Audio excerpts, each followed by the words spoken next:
we doing? We all doing all right? Welcome to the stream. We're just firing off a wee stream tonight on this Saturday night. Glad seeing folk are all right, and I'm pleased to see it. Welcome for as long as you're welcome here. Plans for today? No plans. We're just gonna chat. Got my wine. So we'll crack open that in a second. It was on deal, as all good wine should be. Basking with a dog. That's amazing. We love to see that. Was hoping to have the extra, the new loop pedal by now, but it sounds like Gear for Music, where I ordered it from, has had trouble with the supplier, so it's not arrived yet. But I do have a new sort of bass shift pedal, which is fun. Hanging with for a baby, love that. Scotland didn't lose to Italy in the rugby. Cool, that's nice. I love potatoes. Whoever's just eating potatoes, that's my plan for. I've not had my dinner yet, so I'm about to drink a bottle of wine without eating. I had some. I was at a meeting earlier that had some nice sort of vegan rice dish, but it wasn't enough for dinner. It was a few hours ago, so I'm a bit hungry. But my plan for after this is a couple of baked tatties. Love a baked tatty. Shall we crack open the wine and get started then? What are we drinking tonight? Well, last time it was white, and this time it is white wine. Bordeaux, Sauvignon Blanc. Sainsbury's Taste the Difference on deal, down from £8 to £6.50. That is essential.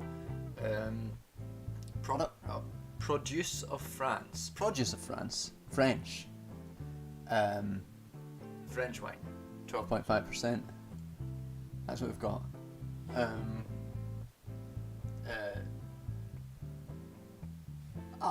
We'll see how it goes. So let's get that started. Only the classiest of wines that are on deal in that Sainsbury's. That's what we do here on stream. Nothing could go wrong. Nothing ever goes wrong in these streams. These are always top quality analysis and entertainment, well thought out.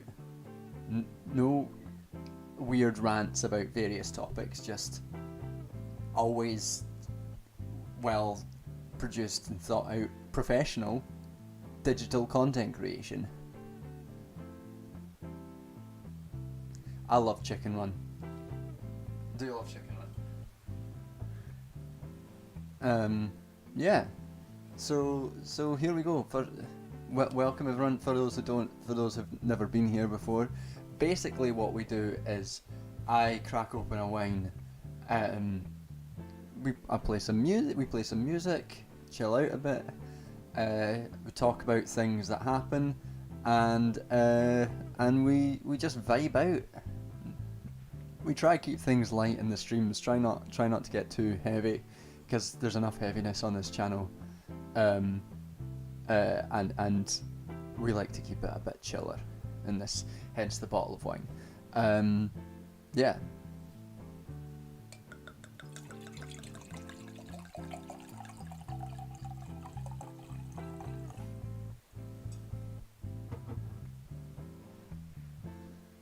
see. I'm gonna put the chat box a bit bigger so I can see chats better from here.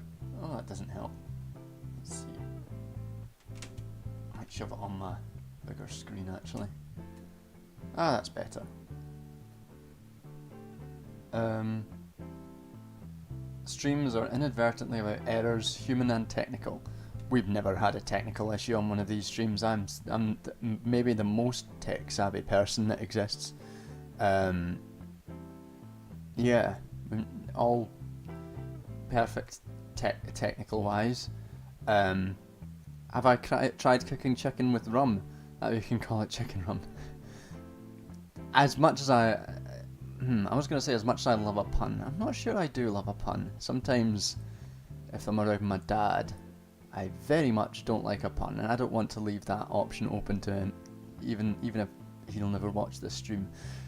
But also, I'm a vegetarian, so I'm afraid I would never be able to make such a pun.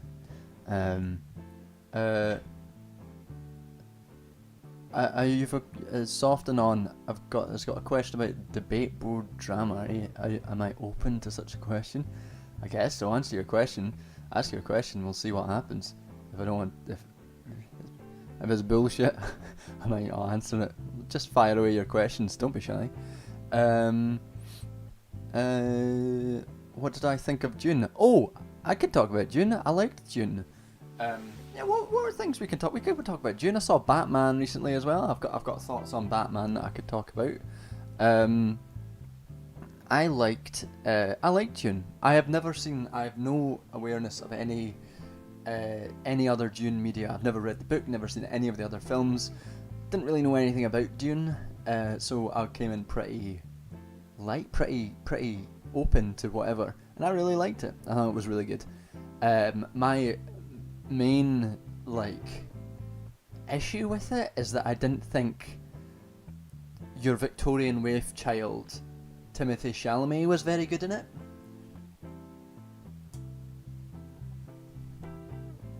Ooh, this wine is nice, folks. The Sainsbury's Taste the Difference wine is nice.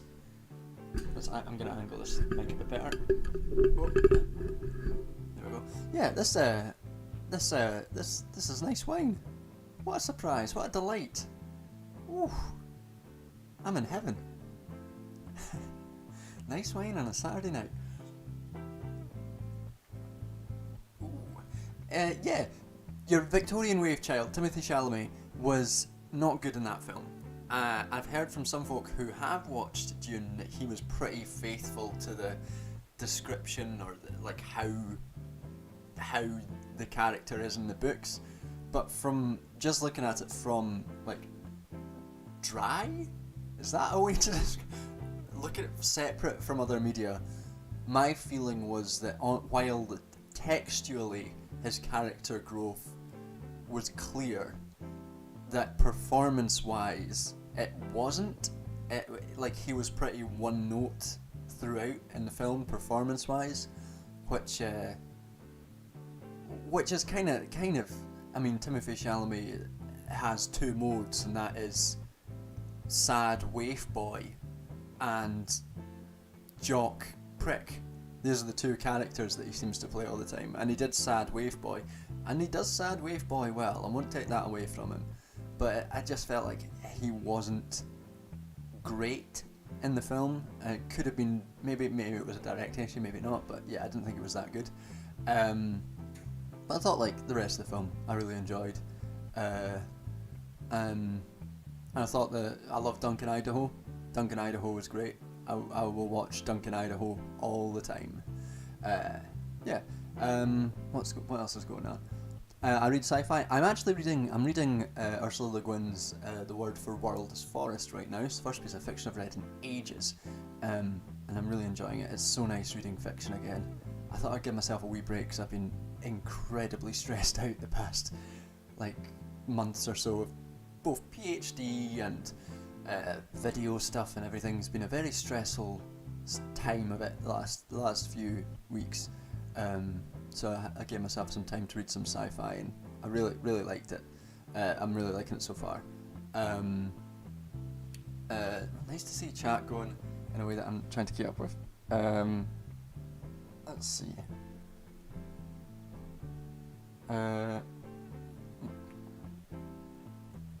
So Vosh's directed a relevant sexism at J.K. Rowling, caused a big fuss. I was wondering your thoughts on someone with big following Jane performed. I mean, this shit with Vosh is obviously bullshit. Obviously he shouldn't have done that, because it's a fucking cis person injecting themselves into the debate is the wrong word, into trans issues with such lack of care that it makes things harder for trans people. Don't be misogynistic. You don't need to be misogynistic to criticise and make fun of J.K. Rowling. It's just stupid, and it's reflective of his bad opinions and him being a shitty person, I guess, with shitty views and shitty behaviour. There's not much more to say about it, and it's not worth talking about him because he's a drain of thought that we don't need to put more thought into. That's basically it. Yeah, not much more to say on it about that than that.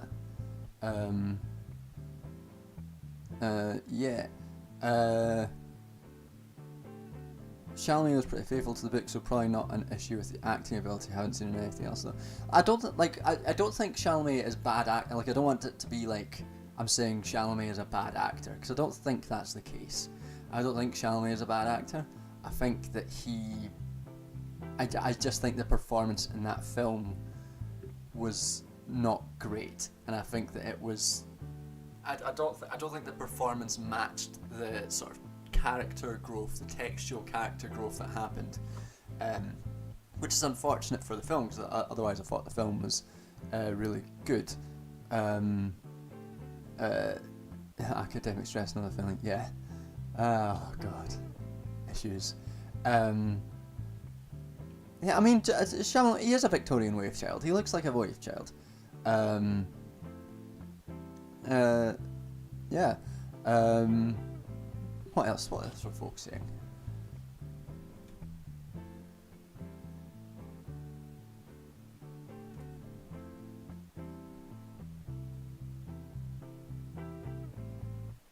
I really like one wee detail I really liked in Dune was the use of bagpipes for the theme of Paul's people. I can't remember what they're called. Aritrians, is that what it is? I thought that was a really good. It might have not been intentional, but the use of bagpipes in imperialism is very effective, considering how effective, like how much bagpipe music, and specifically that kind of bagpipe music, is tied to British imperialism through, you know, the way that Scottish identity was created within an emerging British imperial identity. So that was really, I really liked that, and the music was fucking brilliant, but it was also like really effective, and at least that's sort of how I read it.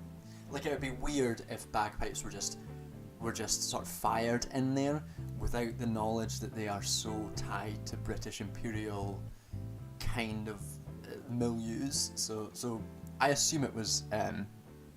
I assume that was intentional, and I thought it was very good.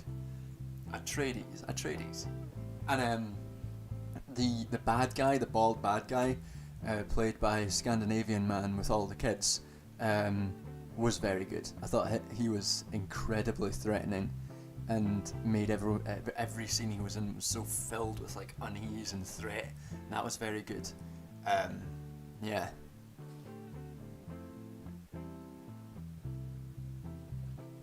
My take on neoliberalism being inherently fascist. So this is I've on the back of my mind, I've been thinking about this and trying to work on some stuff about neoliberalism and fascism, and I don't think it's inherently fascist. I don't think that tracks. Like, we don't live in fascism right now because we live in neoliberalism. But I think there may be certain tendencies within it which allow for specifically fascist forms of authoritarianism to re-emerge. Yeah, Tamash, the one Scandinavian family of actors. So that basically. I've been meaning to do a video on it for a while. Might try and write a paper on it at some point. But yeah, that's something I've been thinking about for a while. I don't have a firm answer for you. I don't think it's inherently fascist, but I think there are certain elements which produce a tendency towards a resurgent form of fascism. Yeah, like with the inherent racialism of neoliberalism, and the connection between corporatism and the state, and the reformation of the state in particular ways. I think there are there's a lot of overlap and a lot of stuff to be generated.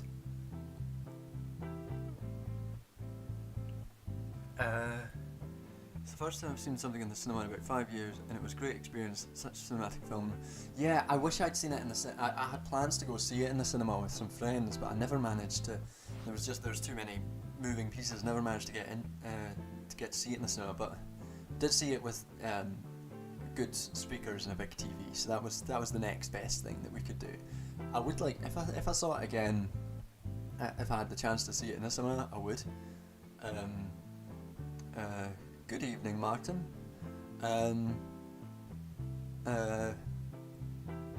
What's my definition of fascism? What's not Samson, I don't think I can answer that with such certainty right now. I'd have to go back and do the proper research to give a proper definition of fascism and difference between, like, I mean, I would say fascism is a particular form of political organisation and ideology that not all authoritarian forms have to be, right? Like, monarchy is authoritarian, but it's not fascist.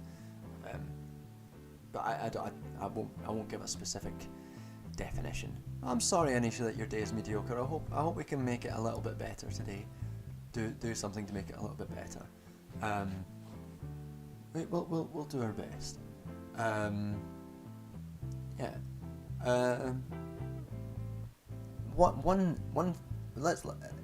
I guess we could talk. This kind of overlaps with the Batman. I did see the Batman. Well, I'll answer that question. I'll answer Soft and Odd's question, then we'll talk about Batman for a sec. Spoiler alert. Well, I won't do any spoilers for the Batman, but I'll talk about it a bit. Do I have any advice for someone looking to get into academics post-grad, looking into my master's choices at the moment? Mature student so late to the party, and it's on my mind a lot. Advice for it. So, depends what you're going in for. If I would say look at both the city that you're looking to do the masters in and what you want to get out of the masters as well. It's been a while since I went to choose my masters, and I did it straight out of undergrad, which was okay, but could have. And my masters was maybe a little bit unsuited for what I ended up doing, but it was fine.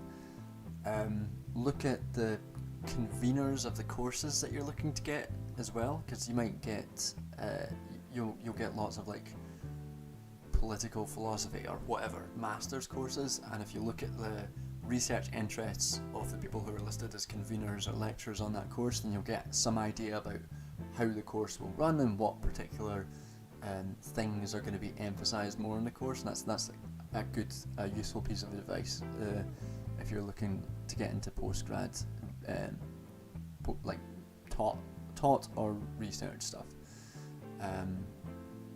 Not sure what more advice I can give, I'm afraid, at this point.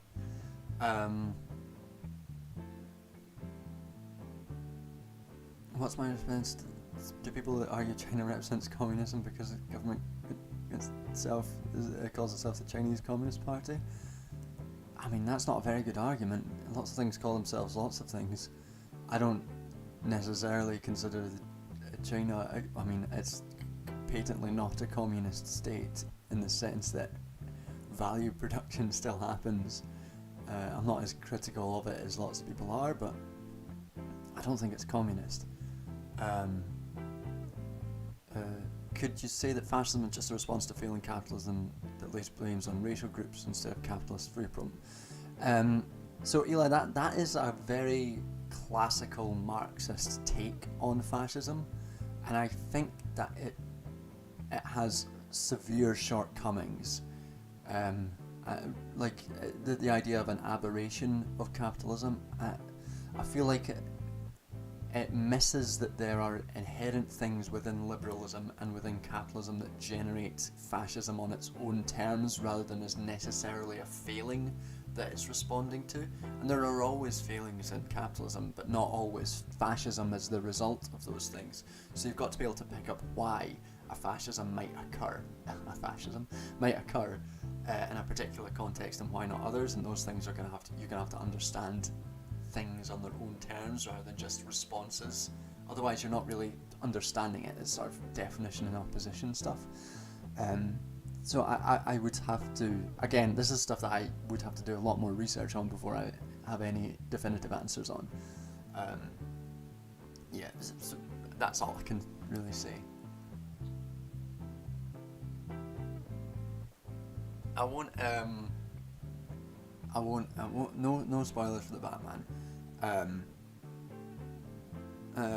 So yeah, I'll give my generic non-spoiler review of Batman. First of all, lots to love about it. It's fun in a lot of ways. Well, fun is the wrong word. It's entertaining and it's interesting in quite a few ways. The score, really good. The setting is really good, kind of noir, crime setting. Good to look at places and go, hey, that's in Glasgow, I know that. It's the Necropolis, I know that. I was in Glasgow one of the weekends that they were filming some of the scenes, so that was fun. I liked how critical it was of the Batman figure, and how, so a lot of it is like how the figure of a Batman that's focused just on punishment and just on violence produces a sort of right-wing, far-right reaction, which is interesting and more critical, more interested in the figure of the Batman than I think other films have been, which is good and interesting. Zoe Kravitz and Pattinson are both incredibly hot. That's fun. Colin Farrell as Penguin is great. I like maybe one of Colin Farrell's best performances. Just a really good performance, and all that stuff is really good. But I find it a little bit frustrating because like there are aspects of it that could have really easily been tweaked to make the film, like to make it really good. And and seeing that sort of stuff and knowing that you could, so that these little changes could really improve the film, is frustrating sometimes. The other major problem with the film is that there's violence towards women that is just gratuitous and not required. There's absolutely no reason for that level of violence, gratuitous violence towards women, to be in the film. It just was not. It should have been. It didn't need to be there, and it felt weird that it was in there. And the other thing being that it needed script editors, I think, to shorten it, to tighten it up, because it was really bloated and it is too long, and bits and pieces that could have been tightened up in places to make the thematic elements that it was trying to get to really achieve them, which I don't think it does. Like, I don't think it fully achieves the sort of thematic coherence that it's trying to go for on particular things, and it could have done that if it had a script editor that had some more control, I think. So that's basically what it's well worth a watch. It's a good film, and it's worth a watch. And I enjoyed it, but yeah, there's bits and pieces that I wish had been changed or were different, which is, I guess, like any film.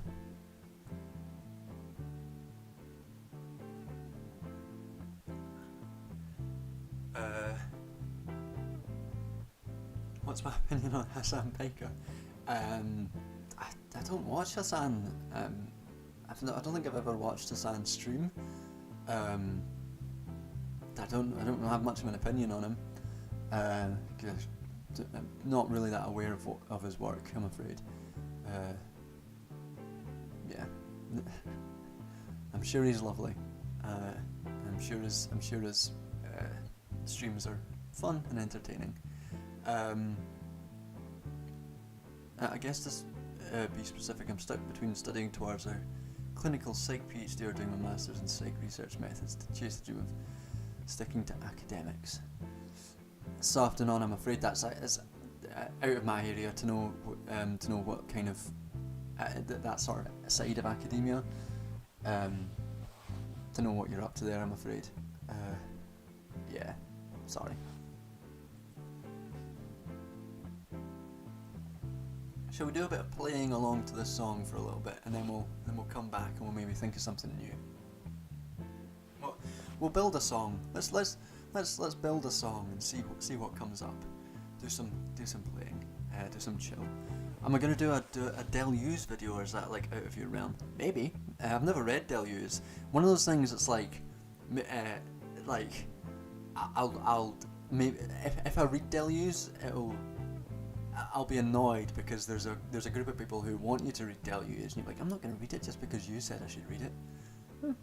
Maybe I'll do one day. But I've never read it, so I don't know.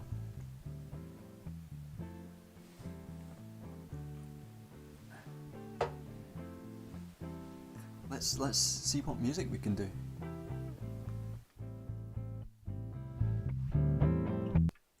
Okay.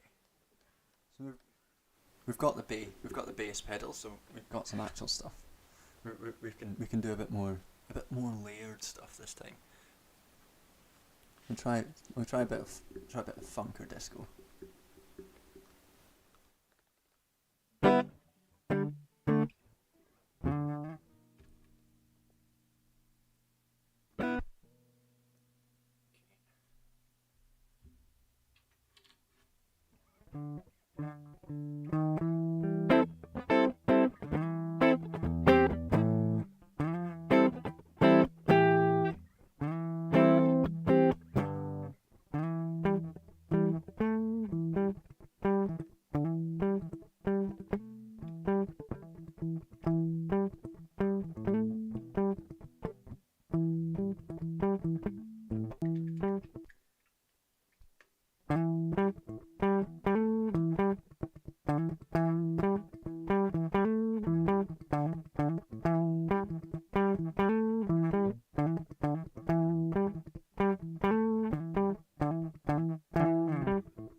That's a fun one. Fun wee sidetrack there.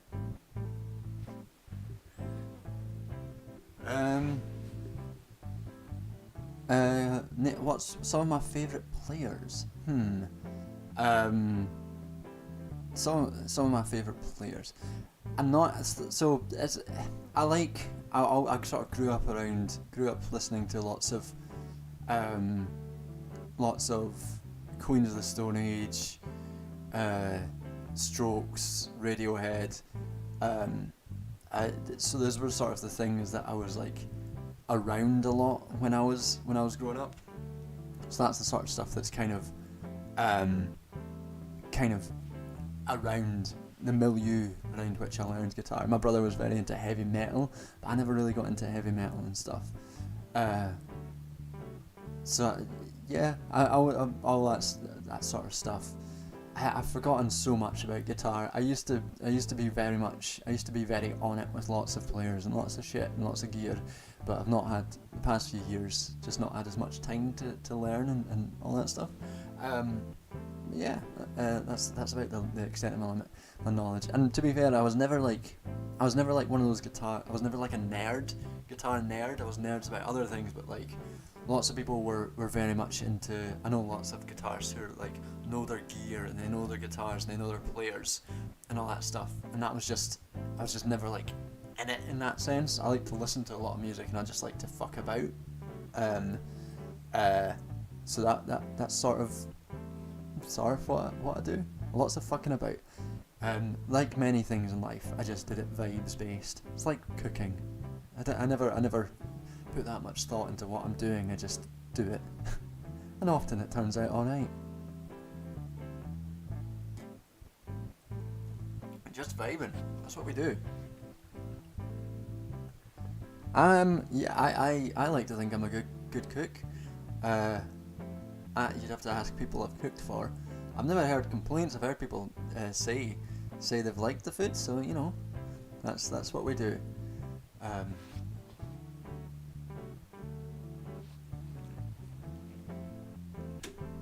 see.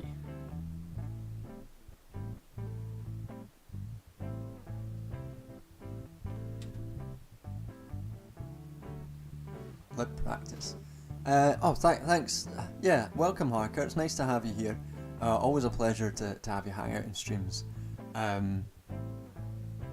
Cooking to impress someone.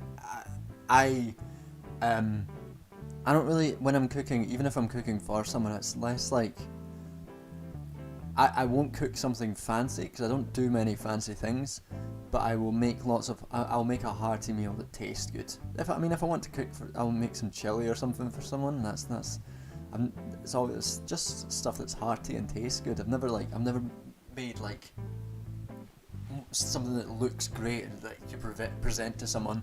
Like if I was on Come Dine With Me, they would mark me down immediately because the presentation would be awful. But they'd all be annoyed that it tasted good. That's like, I've thought about what I would do if I was on Come Dine With Me. Of course I've thought about what I would do if I was on Come Dine With Me. And what I would do is like I'd make like a really nice chili, and I can bake. I made my mum one year, a couple of years ago, made my mum a lovely Victoria sponge that had in the sponge a bit of maple and a bit of lemon, but not enough lemon to make it a lemon cake, but enough to like give it like a hint of something else. And the sponge rose perfectly. It was like light and airy. So I can fucking make a delightful Victoria sponge afterwards. So a starter I'd have an issue with because I never really do starters. But if I was on Come Dine With Me, I'd have to like think of something to do with a starter. This is just me thinking about Come Dine With Me now. For anyone who doesn't know, Come Dine With Me is a reality TV show where a group of people go around to each other's houses and have dinner parties, and it's so good. It's one of my favourite shows to watch because everyone's so fucking petty. It's like they win like £1,000 or something. It's not like a super high cash prize. Everyone's like super petty, and like there's always one person who's awful on it. One time, I saw an episode set in Edinburgh, and there was a terrible, terrible racist woman on it, and I was telling my brother about it. I was like, "I watched this episode of Come Down With Me. It was awful. This awful woman was on it. Kept telling these awful things to this South African guy, like being really racist." And then my brother went, "Oh yeah, that's the wife of one of my friends." And I was like, "Fucking hell, that woman was." I hope that relationship doesn't last, because that woman was awful, and I never want to meet her.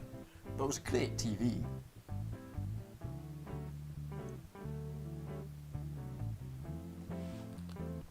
Beans on toast is nice. I'm sorry, like, Americans, but it's just nice. Like, it's not that weird or anything. It's just quite a nice thing to eat.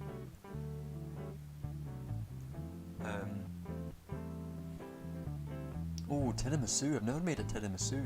Tiramisu sounds good. We're in hell to hit with an intensive training course on how to win a reality show. If you get We're in Hell to help with cooking as well. We're in Hell was a chef, so if I'm ever on Come Down With Me, I will definitely be hitting up Sam for tips. Absolutely. There's the best Come Down With Me episode is the one where a guy lost because he was awful, and he went in a huge huff with the woman who won and said that she had it was like, "Congratulations, you've won, you've ruined the week, you have all the grace of a reversing dump truck," and he went on this huge, like, big rant against her, and it was beautiful to watch. I remember seeing it like when it was first broadcast. I was like, this is history. This is historic, watching this show.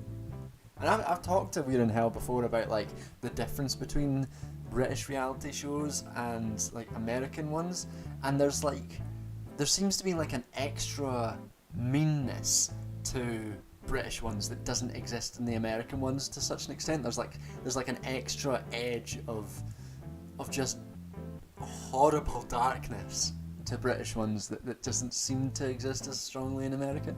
There's, like, the American ones are dystopian in their own sense, in their own kind of, like, shiny sense, but the British ones are sort of, they just want to destroy people, I think.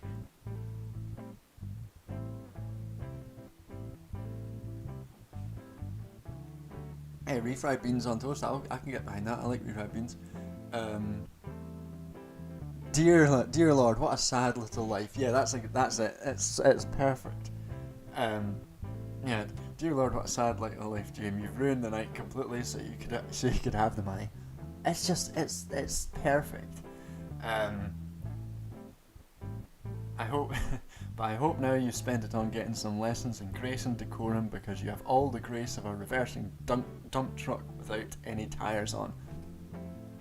Oh. That's a man who's lost his all sense of perspective, and it's beautiful to watch. It's just like him standing over this group of people who are, like, looking at their drinks like this.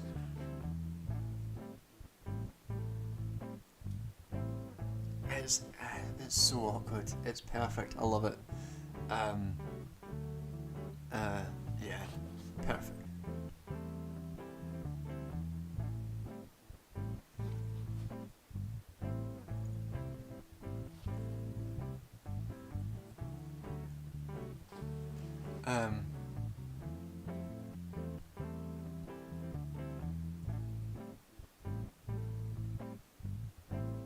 Oh, it's so awkward. It's so awkward when there's a guest who tries to flirt with a younger one, and, like, you can tell that they're being put up to it by producers as well. Like, there's no way that anything on that show happens without a producer being, like, egging someone on to do it. Try to get on George Best's son. Oh God. It's so awkward. Everything about it is so awkward. The other good one is Dinner Date. I enjoyed Dinner Date as well. This is the window into the shit TV that I enjoy when I'm trying to phase out. dinner date is fun. And the conceit of dinner date is you have a man or a woman, whatever, gets these set menus of different meals, and they choose out of like 5 menus or 6 menus, they choose 3 that sound good, and there's all like these puns and the titles of their meals that they're doing as well. And she chooses these and then goes, hey, thank you, Akira, good vibes. We love those good vibes. But we're talking about dinner date, which is bad vibes, unrelentingly bad vibes. It's all puns, all these pun fucking meals. It's terrible. And the person chooses them, and they turn up to 3 dates, and they cook the meals. They cook 3 meals. Each of the 3 people cooks the suitor a meal in a different day, and the person rates how much they liked the food and the date. And what's beautiful about this show is there's always one, usually there's a guy who's like made a menu and it's gone terribly and it's been so awkward, and afterwards they interview him and he's like, I think that went really well, yeah, I think my food went down brilliantly, the conversation was great, we really hit it off, I'd love to see her again. And it cuts to the woman is like, God, that food was awful, that guy was terrible, I hope I never see him again. And she rates him 1 star. And then at the end, the way that they announce the winner is that they knock on the doors of the 3 people who've provided the meal, and the 2 who lose get a silver platter of tea, like a ready meal, but that they can make, and the 3rd one has like they go out for a meal with the 3rd one. And what the 2 good reactions that you get is like when the girl doesn't choose, or when the participant doesn't choose one guy who thought that they were in with it, they thought that they were going to get chosen, and they just see this ready meal and they're like, I can't believe what's just happened. It's like they've been punched in the face, like, I can't believe this. I really thought I had this in the bag. But it's even better when you've got one who really didn't want to see the person who was coming to dinner again, like they didn't like the person who came round to theirs, and then the person comes to them and they've got to go out with this person that they absolutely hated, and it's fucking brilliant. It's so good. You can just see them open the door and they go, yay, it's so good to see you, okay, yeah, let's go out. And it's, I love it, perfect.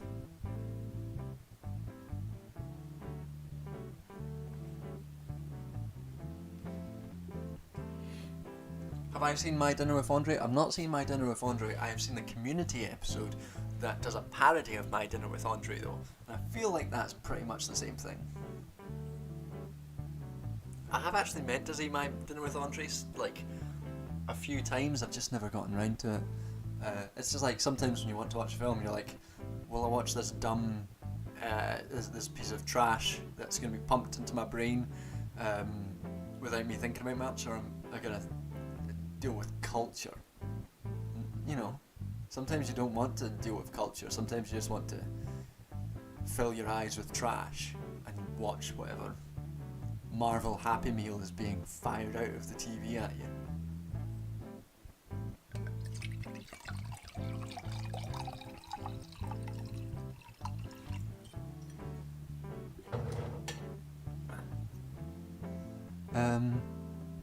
I've lost track of what chat's talking about because I was too excited to talk about dinner date.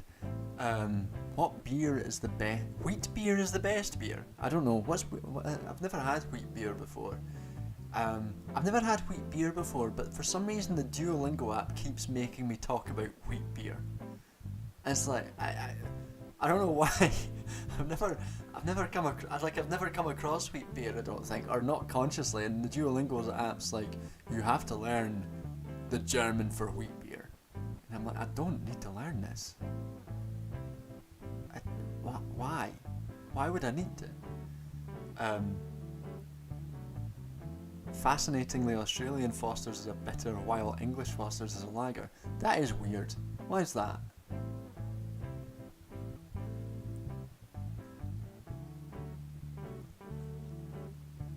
I'm sure I would like wheat beer. I'm not exactly the most discerning person when it comes to alcohol tastes, as I think many of these streams have established. So I'm sure I would. This wine is really nice, by the way. Sainsbury's pay me for sponsorship. This wine is lovely. Sainsbury's, taste the difference.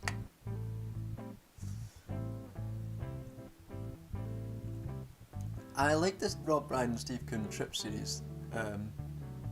I like that series. I saw that. Hello, Amy Reviews. Hello, welcome. We're just chatting away. We're talking about beer for a second. My favourite alcohol is ethanol. Remember in school when they made us make ethanol and everyone was like, don't drink this, and all. There was always one person who's like, I'm gonna drink it. I'm gonna drink this ethanol. Because children are smart, as we're all aware.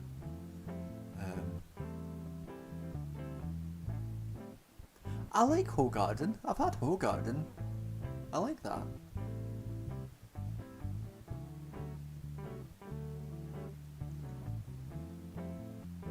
Yeah, Annabelle. Someone from our school did it as well, and the same thing. Like, I'm sure every year they have one person who does it, and they always just feel sorry for the teachers who have to deal with it. Hogarden is sweet beer. Okay, then I liked it. We've solved the mystery. It was fine. I enjoyed Hogarden.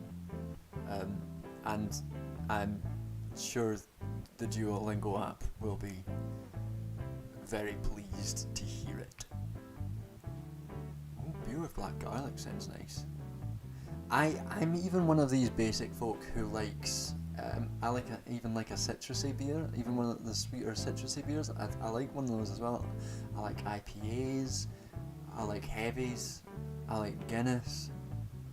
I'll drink most things.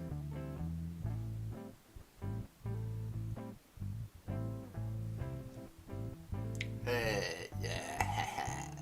Oh Gordon, yeah.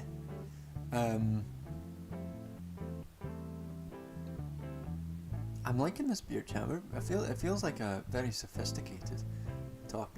All this chat of types of beer. I feel like I'm in a trendy East London fucking bar right now, and there's at least 4 people wearing flat caps for some reason. It's exciting. I did know it was made in Edinburgh, because you can smell the brewery when you're walking through Edinburgh, and it smells like trash. It's the same in Glasgow when you live on the East End. You can smell the fucking Tennant's brewery, and when you're hungover as hell, the Tennant's brewery is a challenge sometimes. I had challenging days living in the East End of Glasgow, trying to get up and do shit when the smell of the brewery was leaking over the town. New England IPA or the hoppy citrusy sweet beer style you would like? Yeah, I'm sure I would. Yeah. The only alcohol that I do have like a strong preference for one thing over another is whiskey. And I do really like a peaty, smoky whiskey over a sweet one any day of the week. That's my preference there. Any other alcohol, I'm generally like, yeah, take it or leave. I do prefer a red wine, but these days red wine is killing me when I wake up in the next morning, so I've been going on to the white wines. And also because white wine's on stream, because if I drink red wine, my teeth will get redder and redder, and I'm vain enough to care about that on stream. But generally it's like, I like a whiskey, a smoky whiskey. Thanks for coming along, Soft and On. It's been a pleasure having you. Yeah.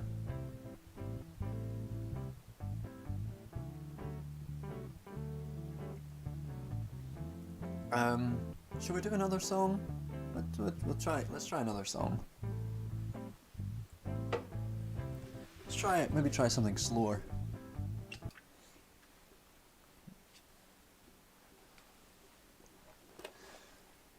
I do like gin as well. Gin will be gin will be in heavy use when summer comes and I start being unable to cope with how hot it is here. Um, yeah, I I would also I think once we have a blender here, so it might be quite fun to do some like chilled margaritas when that comes, or some chilled sort of gin cocktails. That might be quite nice. Um, I do quite like a gin.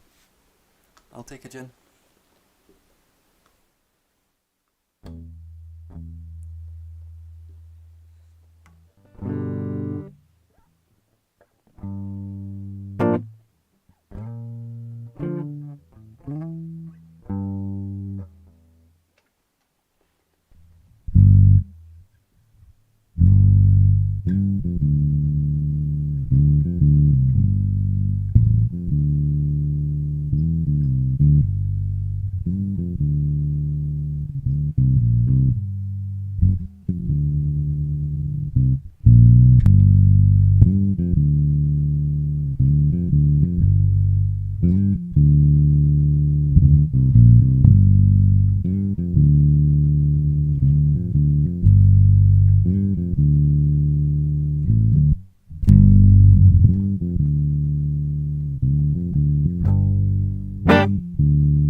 was a fun little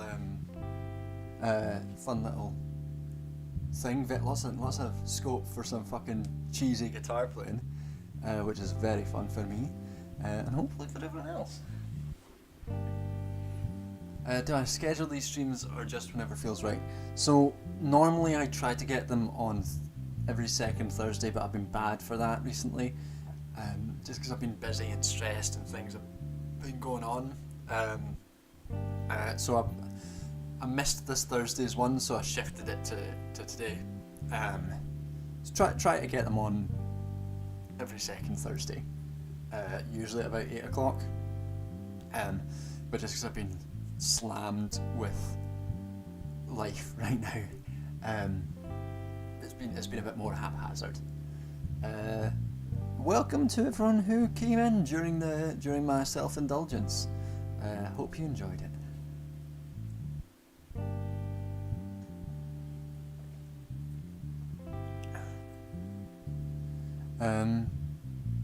Yeah. What? So anyone? I'm partial to these Saturdays, as I'll never make a Thursday for the next few months.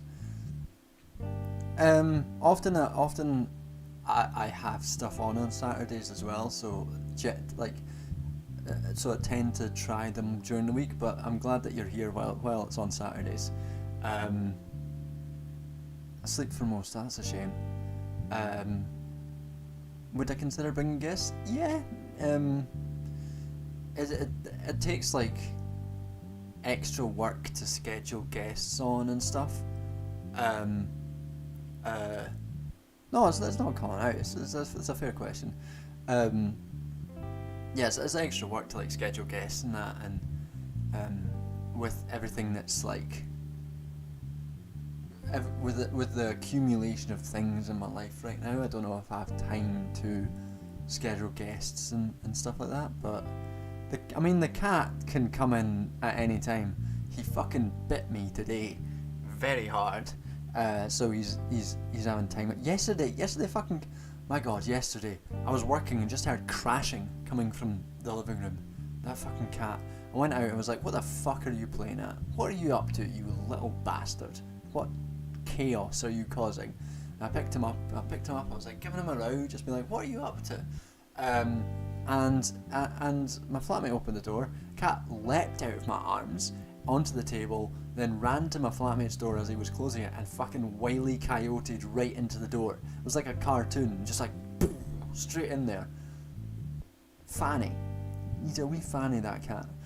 And earlier today he jumped in a cupboard and smashed a whole glass of carbonara sauce all over the counter. I had to deal with. He's uncontrollable. To be fair, I did spend about 10 minutes holding him up and making him look like he was playing piano, but like, if I can't make the cat look like he's playing piano, then what's the point of him? He's there for me to make fun of. He is an agent of chaos. He's an absolute agent of chaos, and he's so attention seeking. One thing he's taken to doing recently, he yells, he like shouts and screams for attention. And one thing he does is like, when you're sitting on the couch, he'll run up to you, he'll like meow, yell crazily at whatever's going on, and then he'll jump up on your chest and start licking your face and rubbing his face against yours, which is incredibly cute. But also his breath is the worst thing I've ever smelled. He has the worst breath of any cat. I don't know how it's so bad. Like, it seems like he purposefully makes his breath bad, then blows it into your face just to wind you up. Did I say carbonara sauce? I might have said carbonara. Pronunciation can be hard, but carbonara. Especially my guest type pals are by and large international. Yeah, it does take time scheduling as well. The cat has made an appearance a few times. Sometimes this door, if I forget to lock it, he will come in on his own volition, and he'll hide under the cupboards and stuff, and I have to drag him out, and he'll cause issues because he doesn't know how to be calm. Sometimes I've caught him like hiding under my bedclothes and that. He gets away with being very sweet and very cute because he's also a bastard. I did find out today though, he remembers how much he doesn't like being sprayed by the water bottle that we used to use to spray him to get him off the counters and then gave up with, because I placed it on the counter in front of him and he like frowned at it. He was like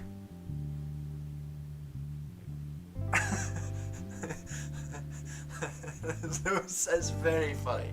He just like frowns at it and skulks away and like, oh, it's great. I love it.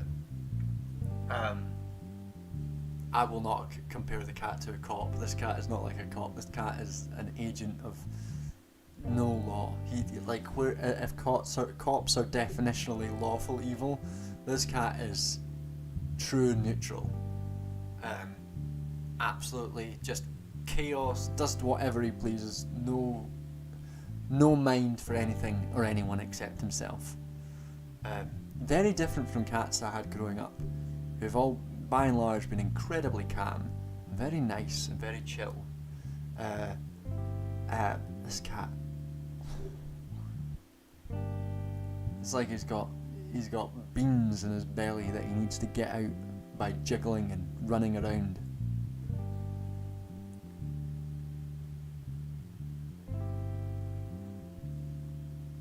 Yeah, he's got chaotic alignment. That's what it is. Some days you're just like, just trying to do his shit and he won't. Oh my god, this morning, he was so bad this morning. He almost tipped over a full table with 2 whole mugs of coffee on it. Freshly made espresso coffee. And the espresso, what are those things called? The little tin things that you put the loose coffee in and the water and it bubbles up and it makes really nice coffee. Yeah, I'd made one of those and he'd very close to just tipping it all on the floor because he's a bastard. And then immediately afterwards he jumped up onto her chest and then started purring really heavily, so it's impossible to stay mad at him. Mock up on, yeah, sure, whatever.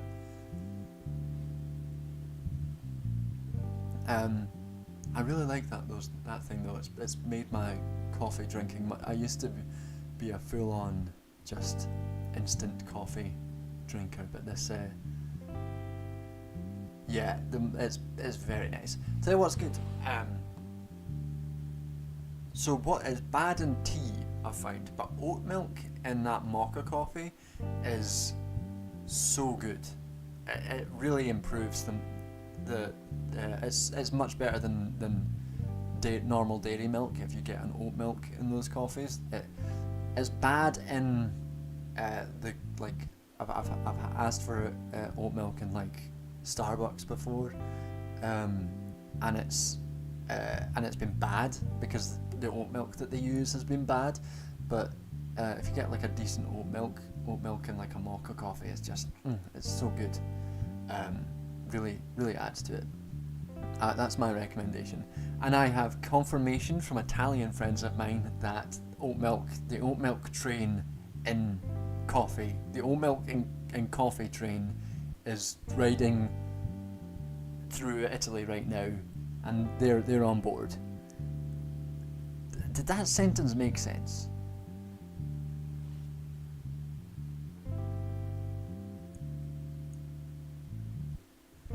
Hello, innocent fugitive. We're talking coffee. We've gone through beer and wine. We're talking coffee now. Coffee shops do have a habit of scalding milk. Yeah, that's a problem. Yeah.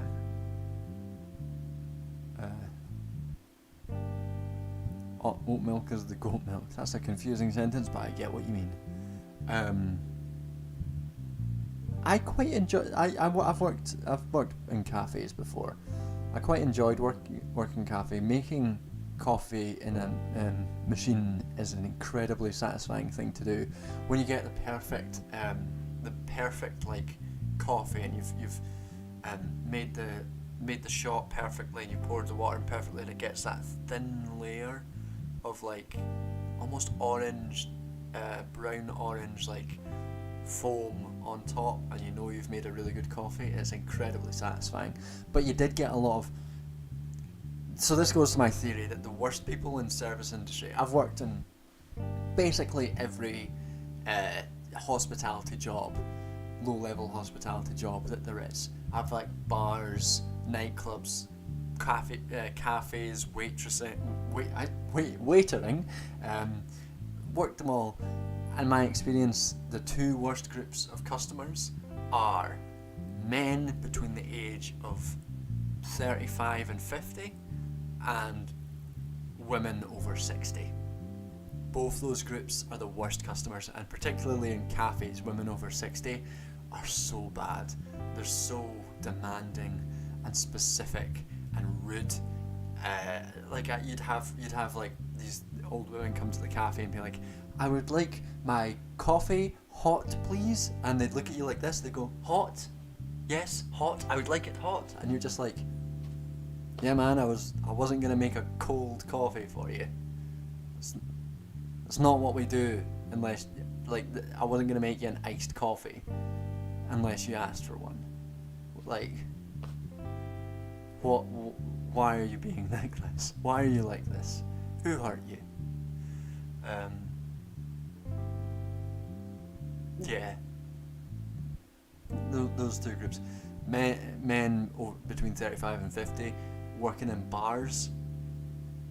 They're just the creepiest fucking weirdos, the rudest and creepiest people that you ever get in bars.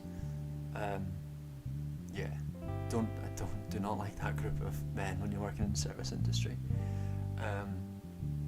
Although I will say, working in a nightclub, hen parties are the worst, because they just I don't know if there's any other word for this, kind of sexually harass you.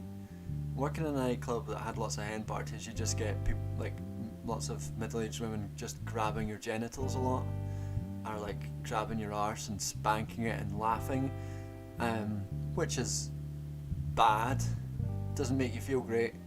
Yeah, that wasn't great. But outside of specifically nightclubs, women over 60, men between 35 and 50, worst groups.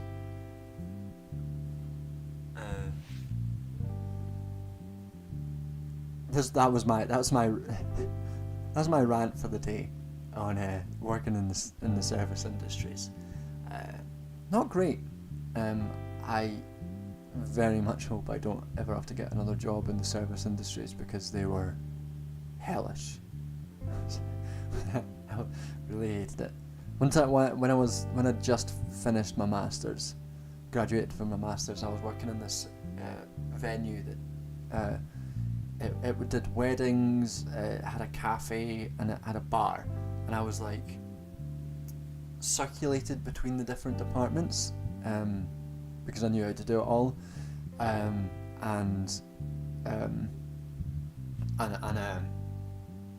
you didn't have access to the rota for weeks before, and I was on a full-time contract, so I'd work like 60-hour weeks, sometimes more, and sometimes I'd be working for like 10 days straight at a time, which I'm fairly certain is illegal, and this working at times that were different to my flatmates, because they had regular 9-to-5 jobs, and for this like 2 or 3 week period, and during that time, one of the most depressing periods of my life was I just saw no one from my flat, because they got up and left for work before or after I left, sometimes before I got back from a night shift.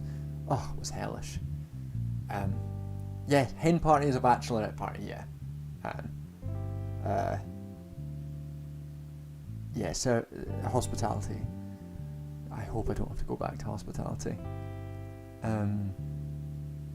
Yeah, that's the dream, to not have to go back to hospitality.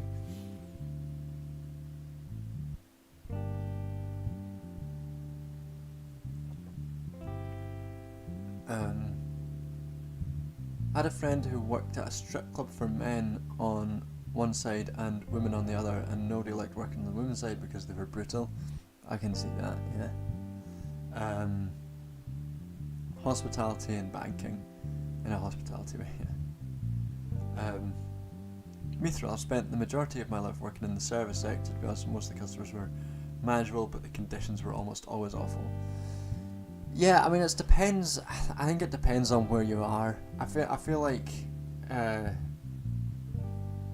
know people who work in bars and the clientele are decent, and like the bar. I think it depends on the bar. It depends on where you are, because where I've worked in a variety of places, some have been better than others. I feel like working in a quiet coffee shop would be quite a nice job. And like working in a bar that is not rammed every day would be quite nice. Than a ram. The two worst types of bar service you can get are if it's fucking rammed, which is what it was usually like, and you're just stressed out your nut and people are shouting at you and like complaining about shit, and there's only like 2 folk on a bar and way too many customers. That's shit. But also when there's no one and you're just sort of sitting there waiting for someone to do something, and the management are like, don't let you look at your phone or read a book or anything, that's the worst. Because you got to pretend. You can't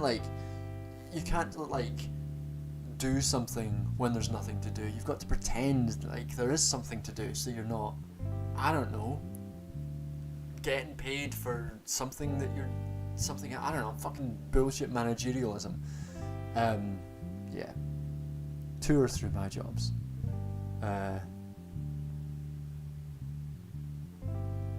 Yeah, in terms of, I think the nightclub job was probably the worst hospitality job I ever worked. Worked in a Dutch coffee shop, which was pretty chill. I can imagine that being pretty chill, yeah.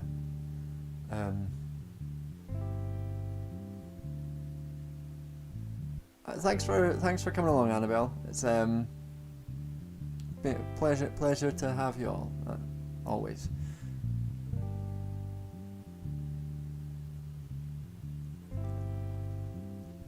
So I used to work as a time to lean, time to clean. Yeah, that's a fucking classic of bar managers a lot. I did have the worst hangover of my life. Was when I was working. I was like a bar back, a glass cleaner for this sort of bar restaurant in Glasgow thing. I had this terrible hangover. This is where I was doing my masters. It was the sort of hangover that you were shaking when you woke up, and I made my way to work. It was like green, and then spent like this. I had this 12-hour shift over this hot glass washer, picking up these fucking trays of super heavy glassware, and it was such a busy day because it was a Saturday, and all the fucking glasses kept piling in, and the bar staff kept running out, and like the glasses didn't have enough time to cool, so people were complaining that their glasses were in, like their cold drinks were in hot glasses, and I was just like, the end of that shift, I was like, I can't stand anymore. I might have died 12 hours ago. Hey, Anthony Chinaski. Hey John, my mate from across the pond. Hey, welcome. Thanks for the super chat. From across the pond, we appreciate it. Yeah, thanks for the super chat. Yeah, that was a terrible hangover. What was I saying? Oh, I was saying I used to work in a doctor's office as a porter, and that job was, this is when I was 18. I worked as a porter in the doctor's office, and that job, you had nothing to do in that job. Like occasionally the responsibilities were like, I'd take over from the morning porter at 12. I would take the mail out at 3, and I would lock up all the windows at 6. And then between those two things, I would reach high shelves for people. I would sometimes help someone to the disabled toilets. But mostly, I got really good at firing elastic bands off my hand and onto a pile of pencils. And I would spend just hours just doing this. And I felt I should have just read a book. And I didn't because it was like one of the first jobs I ever had. I wasn't sure if you were allowed to like read books on shift. So I was just like, am I meant to be doing something? Do I have to look busy? And I should have just read a book, but instead I got really good at pinging elastic bands. Oh yeah, no, it was good time. I'm sure I can still do it very well. Yeah, that was one of my more time wasted jobs. Best job I ever had, aside from this one, which is lovely. I actually do love doing this. They had me. This was GDPR stuff, so this stuff should have been sorted years before I even did this job. This was in 2019. GDPR came in 2017, I believe, maybe 2018, and my job was to call up people who were on this locations database for filming locations, because Creative Scotland is the funding body for filming and arts in Scotland, and I got brought in to do this job for like £11 an hour, which is good. That's like London living wage. It's like above. Oh, are we back? Can you hear me now? Of things.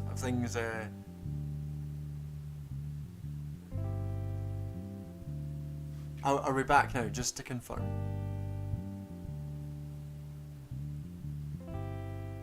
We're back. Amazing. Sorry about that. Don't know what happened. Must have just been a hiccup on the internet end. Yeah. So Creative Scotland's funding arts body. I worked there too. Very pixelated.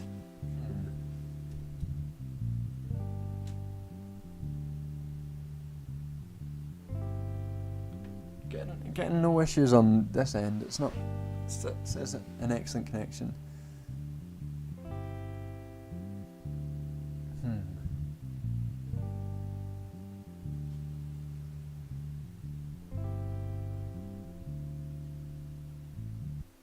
Clogging the tubes. It's good now. Okay, I'll just keep going. I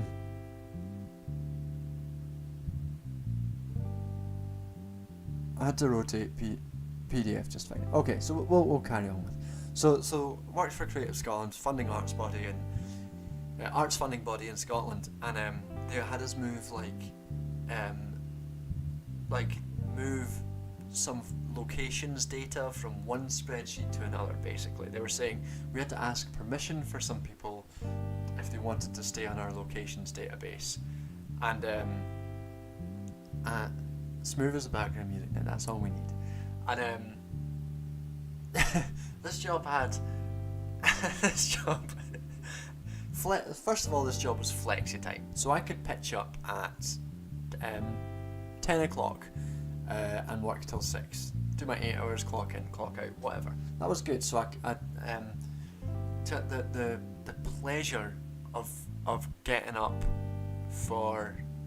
at 8:30 instead of 7:30 made you feel like a human. It was amazing. That was the first thing. Second thing, didn't have to pay for peak train times from my village to Edinburgh, so that was good. But also my manager in that job didn't work in the Edinburgh office, they worked in the Glasgow office, which meant I had no oversight in this place. So I just fucked about. I just chatted to various people.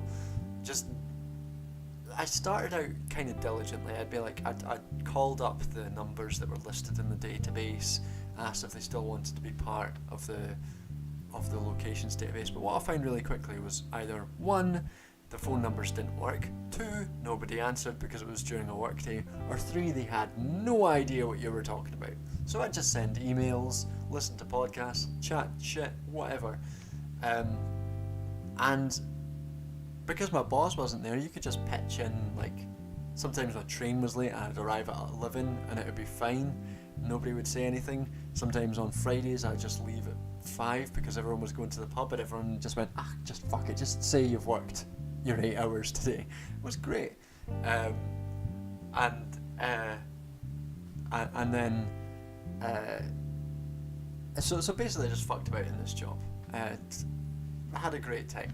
And recently, back in September, before I moved back down to London, I was chatting with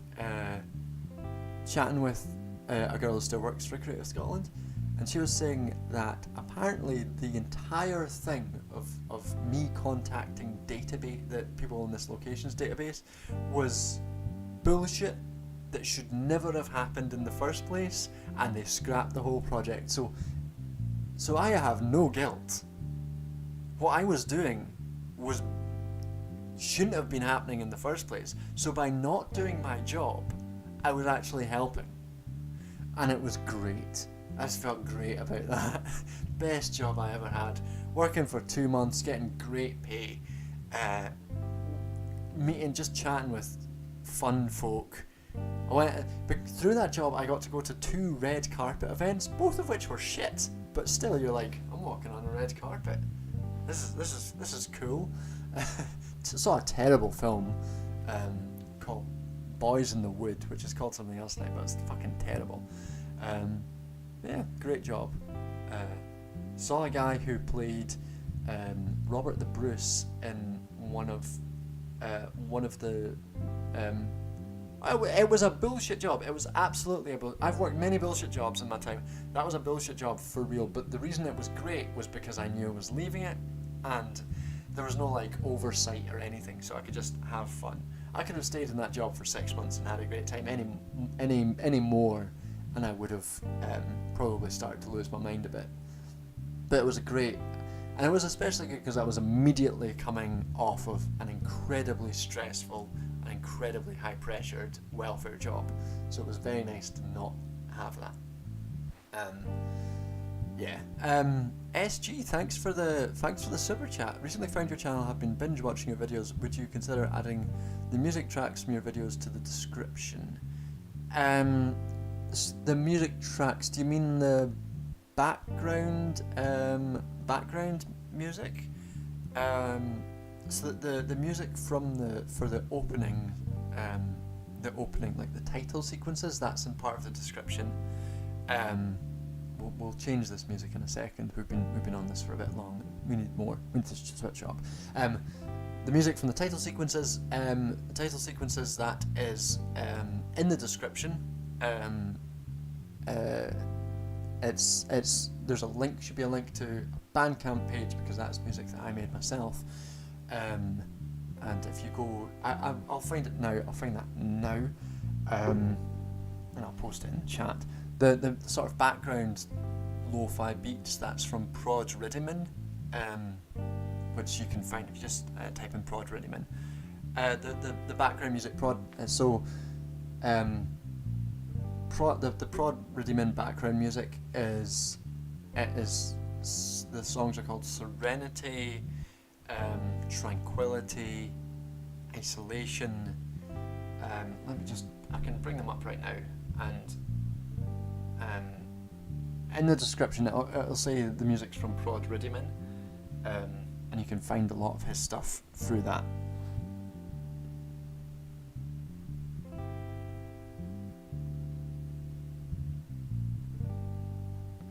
So the songs from Prog Riddiman are Apathetic, Fading Away, One, Serenity, Solitary, Sorry, and Tranquility. So if you search Prog Riddiman and those, then you'll get those lo-fi beats.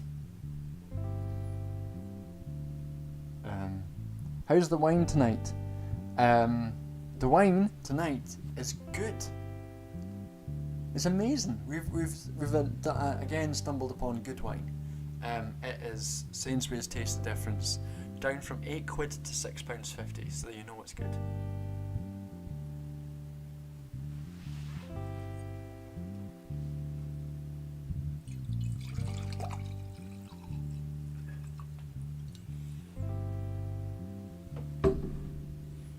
Alright, let's switch up this music.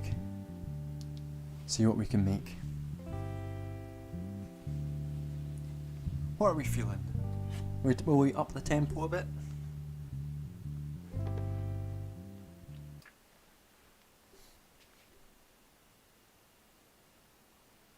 WFH really showed how many jobs there are. I think this is one of the main reasons why everyone's pushed back to the office, besides the official real estate scene.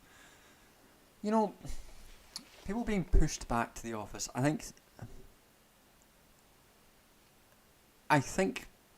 mean, part of being pushed back to the office is a disciplinary thing. People want to be working in the offices as well as the real estate thing, but there's also a disciplinary thing. But obviously, keeping work not necessarily tied to the office is correct where it can be. And obviously that makes things much easier for disabled people in the first instance, which is something that we should all be, these are a lot of the stuff that came with COVID was stuff that disabled people have been campaigning for a long time, and it was only with COVID that remote working became more available. But to me, it seems like there's a disciplinary aspect of that, as well as a sort of strict material landlordism aspect to it. But it fucking sucks. You should be able to work at home if you want. My favourite jobs of work were working as a grounds focus in a cemetery felt valuable, and then as part of a high-end gardening group. We could pick and choose our customers. That's interesting. Wasn't expecting that.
Let's try this.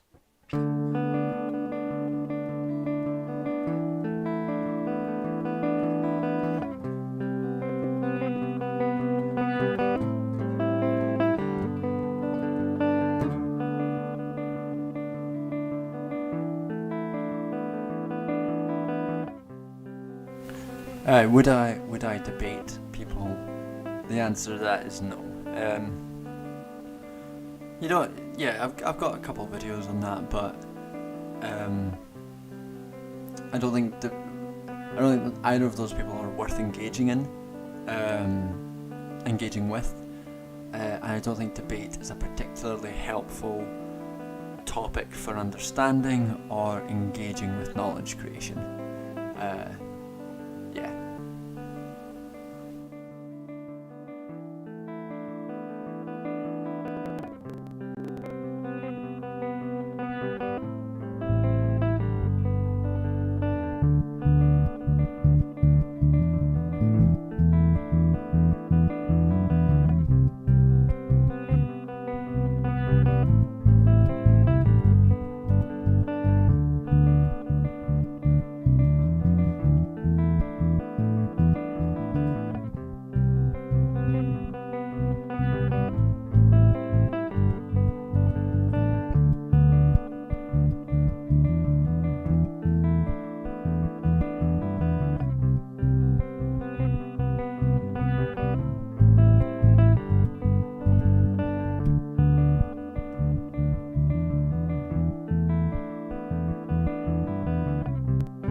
Not feeling this one. Not feeling this one, I'm afraid. I think that sort of music would need a drum beat to keep it active. Not feeling that one. We'll try something else. I want something a bit more upbeat, because we've had some sort of we've had some more sort of mellow stuff. I want something a bit more upbeat.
That's quite fun.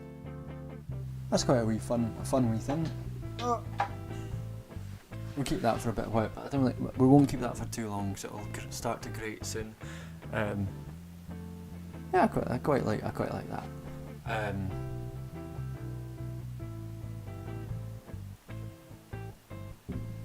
So I do think there's certainly, it's not something worth dismissing, but there is certainly some issue with further atomization of people working at home through that. But I don't think, I think that is something that any labour organisation or labour movement will have to weigh up pros and cons with, because it's not as if labour organisation is impossible outside of the office, but it's something that it's a potential issue that the labour movement is going to have to come up against and deal with Your atomization in the workplace is something that long predates homework, and it's not something that will go away once homework is gone either.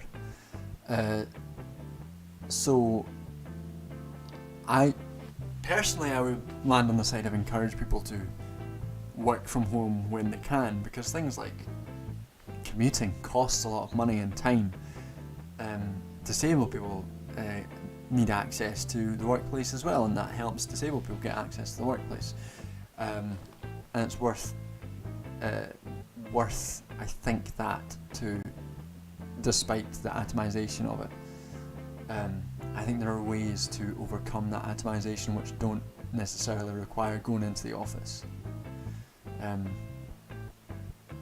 I think office work should be an option to people who would like to do it. Personally, from my work, my sort of PhD work, I'm glad that there is an office space that we can work in, and we can talk to other people within the circle, within what is essentially a workplace. That is helpful to me, but I would never say it's better to do it that way. It's just a personal, and I'm glad I have control of when I don't go into the workplace as well. Basically. When did I find the time to learn to play like this? When I was a teenager. I've not had much time to get better since I was about 18, I'm afraid. I've just been, I hit 18, and then probably I'm worse than when I was at 18 at guitar, because time gets in the way. Yeah.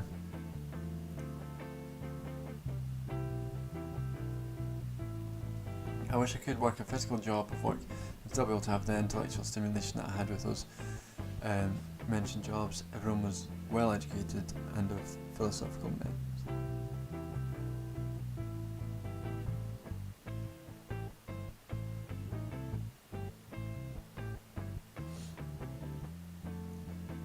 Saving terms of carbon emissions is a good point as well. Yeah, it's good to not commute like that. I think there are certain things that have to be resisted with. I mean, it's the same as any time and changes in work have occurred. There are benefits and there are drawbacks, and what you have to do is identify the drawbacks and find ways to resist them. So there are things like that atomization, find ways to resist that. But there are also things like software which tracks mouse movement for workers in particular, particular ways in which disciplinary action can be changed and monitored within a homework environment that have to be resisted.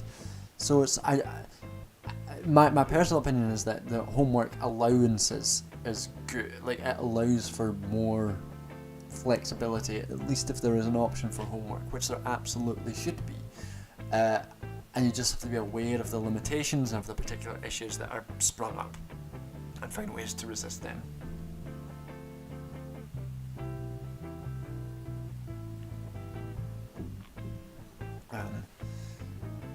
Yeah.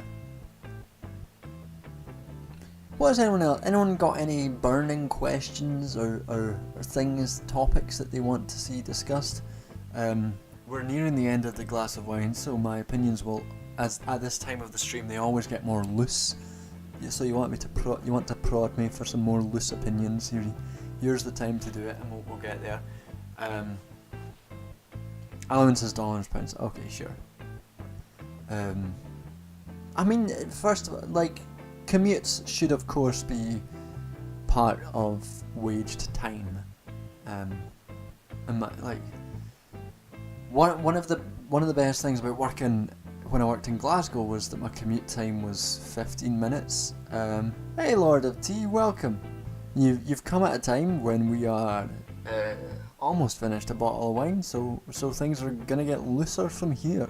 But welcome, and I appreciate you. Prodding John. It's Prodding John time. Oh, that is bad. I'm not going to say that again, because there's a Scottish person saying the word prod has implications. What was I saying? Yeah, one of the best things about working in Glasgow was the short commute time. Short commute time, 15 minutes, walked from my house and where did I live? Maryhill Road, just off Maryhill Road. Getting the subway, 15 minutes to Govan. Oh, it was so good. That's a great commute. And then coming to London. I mean, like when I was living with my parents and working in Edinburgh, that's like the worst commute I had there was 25 minutes on the train and then a 15-minute walk, which is, that's a 40-minute commute. That's not great. But like the lowest I can hope for in London is like 45 minutes to an hour. That's worse. Personally, I'm glad we're not talking about war. We're not going to talk about fucking war here today. I'm not in the mood.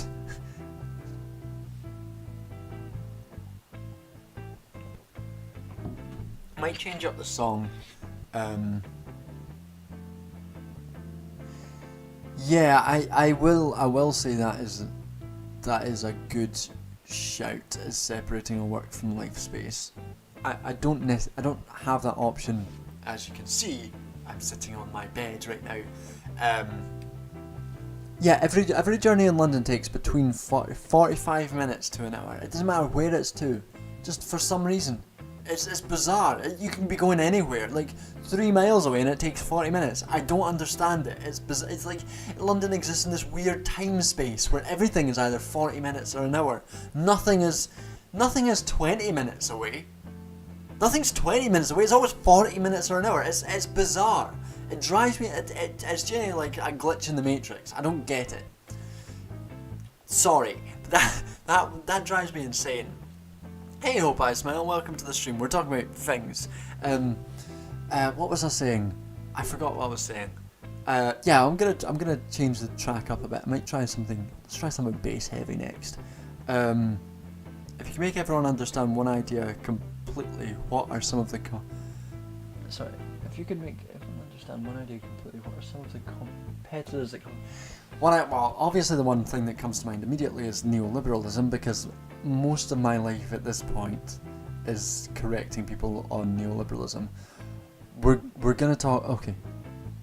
So as everyone's seen Sean's video on J.K. Rowling,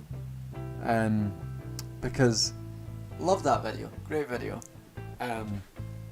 But there's in the section on neoliberalism, Sean says the words neoliberalism is about small government, and I was like, am I a joke to you? Am I a joke? Spend all this time. It's not small government, Sean. Come on. It's not small government. We know better. It was a better description of neoliberalism than I've heard from a lot of people. But still, that specific phrase of neoliberalism is about small government. I was like, not quite there. Yeah, that's probably the one concept that I think is worth explaining. And you get it a lot in like even academic books and shit. You like. So I recently read John Smith's Imperialism in the 21st Century, which is extremely good. But there's two sort of small things that are criticisms that I have about stuff he says. And the first one is the idea that housework doesn't create any commodity. And for those of you who have been following for a little bit, that isn't true in my view. Housework is part of the process which creates the commodity labour power. In a social reproductive theory, a social reproductive frame, housework is a social reproductive activity which contributes to the production of labour power as a commodity, which is then sold on the market. And the other thing was that he So he has a good understanding of neoliberalism, but in a couple places he references the laissez-faire nature of neoliberalism, which is something we've talked about before. It isn't really what neoliberalism is about. Made you cringe. Yeah, thank you, Mad Mouse. Yeah, I'm glad that other people picked up on that as well. Beef with Sean. Yeah. I mean, Sean follows me on Twitter, I think, still. So I would hope he's aware a little bit of the shit I pump out about neoliberalism. There's some cool chaos math theory about London commuting time issues. Probably is. See the whole universe through neoliberalism. Yeah. The video is great. I enjoyed the video greatly. I'd forgotten. Neoliberalism may be laissez-faire, but it's definitely not pro-small state. It's not laissez-faire. It's just that's not something that is really part of neoliberal theory or practice, is laissez-faire. Yeah, I mean, you get it rhetorically sometimes, but generally from critics and not from those who are actually proponents of neoliberalism. In the same sense that they don't call themselves neoliberals, they tend not to say the word laissez-faire very much. The Neoliberalism and Genocide channel, that's me. What a great positive brand I've created for myself.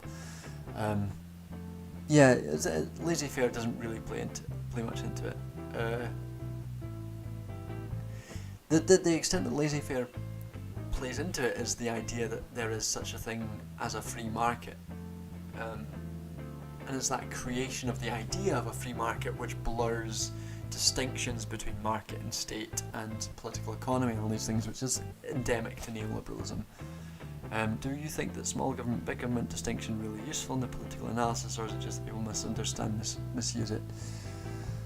I mean, it's certainly not particularly useful in discussions of neoliberalism, because the neoliberal state, neoliberal government is large and powerful. You could maybe make a case that a liberal government or state is smaller.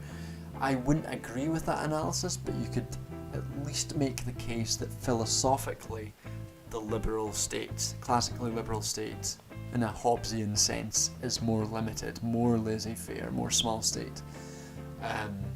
But that philosophical ambition doesn't even exist within neoliberal theory. It does to an extent in liberal theory. Laissez-faire implies government doesn't impose marketisation. Yeah, exactly, and various other things. Doesn't uphold marketisation. Doesn't.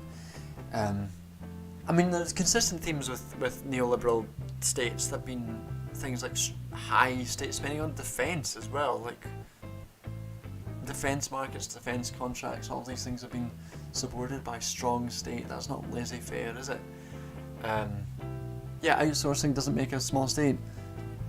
Again, John Smith's Imperialism in the 21st Century is very good on outsourcing. It's a very good book to read on outsourcing. We're going to change this music up a bit.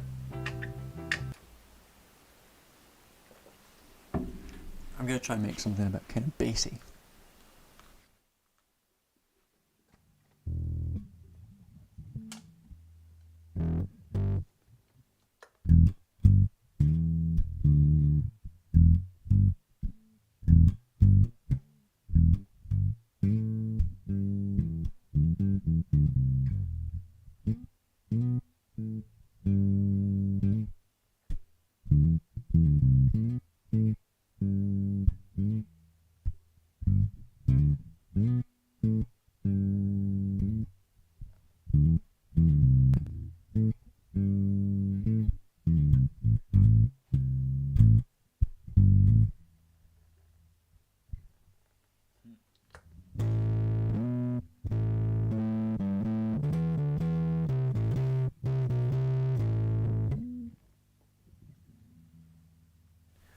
Okay, this might not work, but let's try a distorted bass line. See if that works. We have the same nose. God bless you. This nose. In our family, it's called the Boswell beak. Until I was about 14, I had a normal nose. Straight, not too big, just a standard nose. One day when I was 14, woke up scraping the fucking ceiling with this thing. Look at it go. It just appeared one day. And I met my uncle. My uncle has the same nose as this, the Boswell beak. And met up with him. And we spoke, and I was like, oh, Lindsay, my uncle's called Lindsay. Look at what's happened. And he goes to me, oh boy, that's a bad one, isn't it? That's a bad one. 14 is not a good age to get a big nose. I am very confident in who I am at this point, but at 14 I was not.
It definitely is. That idea of small state governance is absolutely a rhetorical trick that's played by those people to naturalise the idea of the market, the idea of a separate entity called the market, which is necessarily separate from the state, and naturalise the market as a pre-existing human formation that's that exists beyond humanity, basically. And to make it into something that should be respected. It is undeniably, yeah, absolutely, you're right there.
Let's see how true laissez-faire in the long term would there eventually develop as super monopolies that become equivalent to totalitarian states in and of themselves. Yeah, absolutely. I mean, sorry if anyone didn't hear that. I didn't turn it up enough. In the long term, would there eventually develop super monopolies if laissez-faire existed? I mean, yeah, it's the tendency that Marx talks about, the tendency to monopoly. In in very simple terms, it becomes obvious. Some group, some corporation has power and wealth and capital.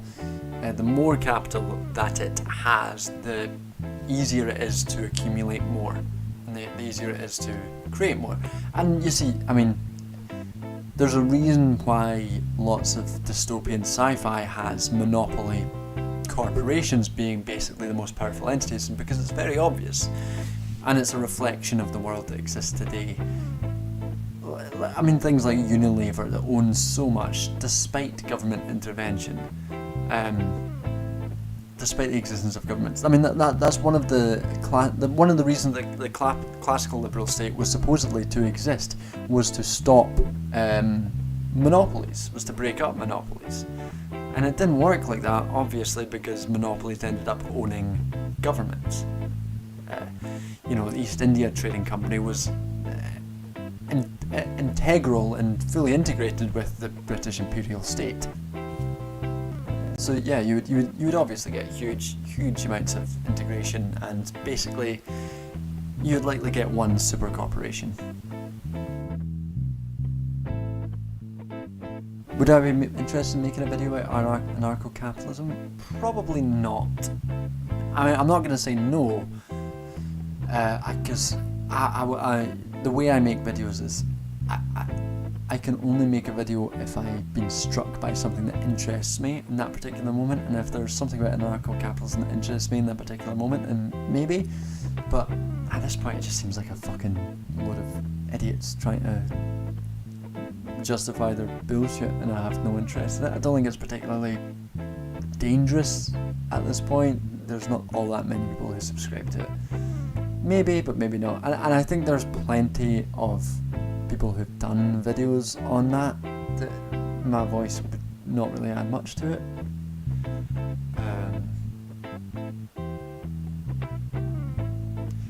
American libertarianism eventually leads to total tyranny. Yeah, I mean, I don't know about Chomsky's views in particular on that, but yeah, I mean, libertarianism isn't really a strong force in American politics, practically speaking.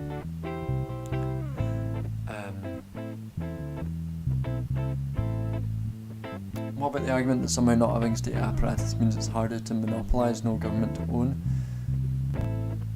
I think that's a bad argument. And the fact is, we have a government, so even if that is your position, even if you philosophically believe that there is the lack of a government is the thing that creates monopolies, what is your praxis for getting rid of a government, getting rid of a state, and creating a system in which there is no state creation outside of capital? You'd have to convince me with some serious theorizing, which I've never seen. The state as it exists has grown out of capital formation. And why would a capital formation not then grow out of the various corporations? You'd have to explain that to me in very clear and convincing terms.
actual chat going on in chat while I'm just fucking about. I'm so proud of all of you.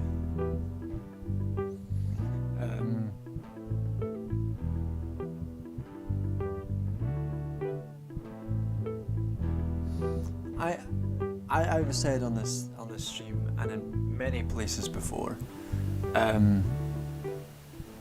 I am not an anarchist, but I respect anarchists, and nothing makes me lose respect for people quicker than when they disregard anarchists as a serious sort of political faction, one that we should be working with.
I don't describe myself within particular labels beyond communist, because I don't think they particularly help all that much. And like, I understand why someone who's an anarchist would describe themselves as an anarchist, because there are particular theoretical traditions that inform that. But I'm not going to describe myself beyond a communist, because I feel like it's broad enough, and I'm willing to take on board praxeological and theoretical considerations beyond any narrow confines of a particular tradition to inform my politics. And that might include anarchist, Marxist-Leninist, decolonial, anti-colonial, particularly these days, social reproductive theorists' perspectives on... I describe myself as queer, exactly. I don't think particularly ascribing yourself a label is the most important thing in the world.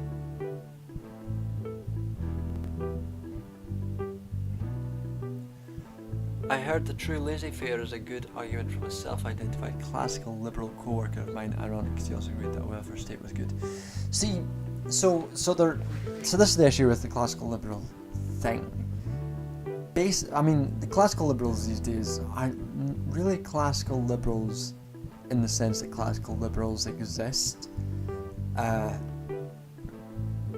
don't think anyone, not fucking Dave Rubin, these folk, they're not classical liberals in any sense that exist, that did exist. They're not fucking fans of John Stuart Mill or whatever. But laissez-faire as a description is something that exists within the philosophy of classical liberalism. It was never really true. But that is a difference between neoliberalism and classical liberalism, because while there is a rhetorical appeal to some small state or some laissez-faire nature of the state under neoliberalism, it's not really part of their philosophical or praxeological dimensions.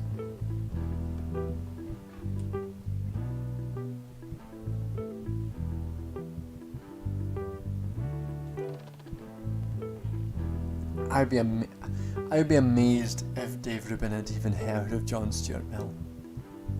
I'm no fan. One of the most frustrating arguments of my life was about John Stuart Mill, where someone was arguing, because John Stuart Mill's On Liberty is like a deeply colonialist text. It's like he refers to those states which aren't essentially Western European as anterior, as in like they existed previously, or they exist in a time which is previous to the Western capitalist states, and therefore liberty is not something that is to be extended to those states. And I had this argument with this guy. It was so frustrating. Because it's so Mill in his later life, to an extent, disabused some of those colonialist notions, but On Liberty it's very clear that he is referring to the concept of liberty as something that can only be enjoyed by those people in the West, Western Europe, or countries which have been colonised by Western Europe. And I had this argument with this guy who was ostensibly on the left, being like, oh no, John Stuart Mill, his stuff wasn't colonial at all. Anterior just means previously, which meant like in the past. And you're sitting there going, yeah, so he's referring to colonies as existing in a past time. That's obviously colonialist. And this person would just not see it, and it was like hammering a nail into my head.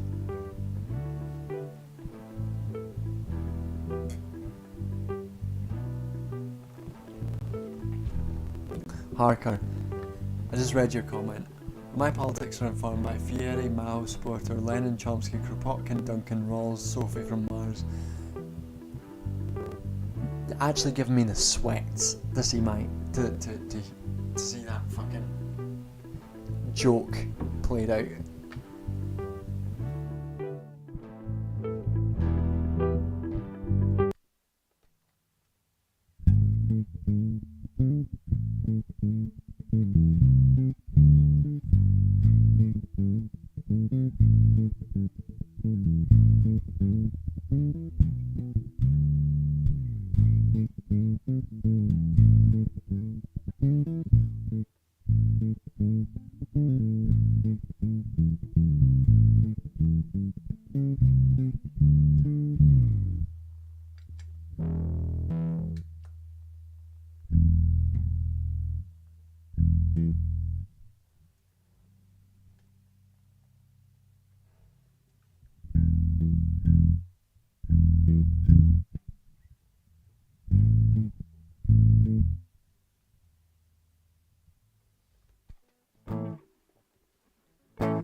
We're gonna go to chat for this one. What sort of music should I make? We're reaching the end of the stream, because we're nearly finished. We can dunk on the haters, we like that. We're nearly finished the wine, Um, so what sort of music should we make? Do we want some sort of, do you want what do you want some slow paced stuff? Do you want something we can sort of do some cheesy fucking cheesy fucking shit to, or do we want some more upbeat, more funky shit? Do we want some more poppy, more rocky? Sweet Dreams. Let's 10-minute prog rock guitar solo.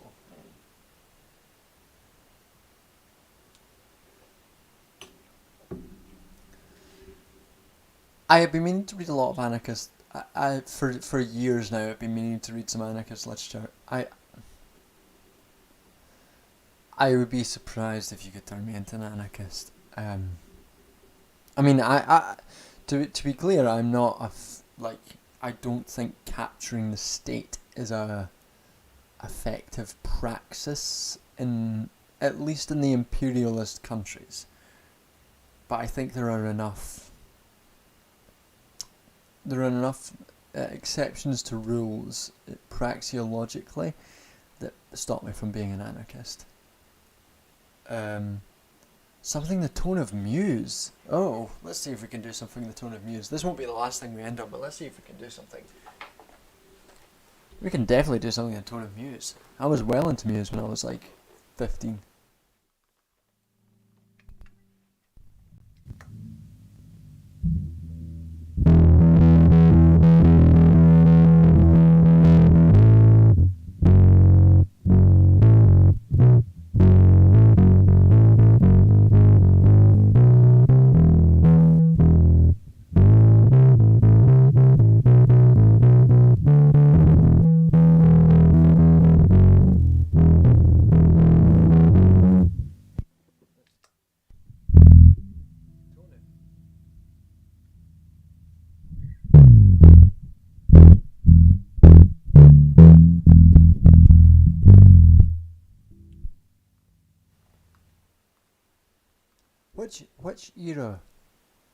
Which era of Muse are we talking about?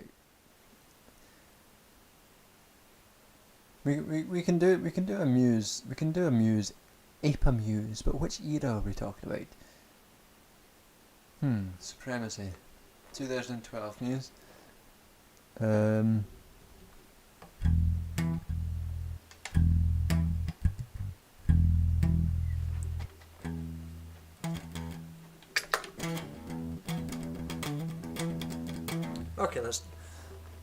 Let's try some. Okay, we'll try something. Let's see.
Apologies, I'm a little bit drunk, so this is going to take a little bit.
So what I've accidentally done is create an introduction to a song, which is annoying.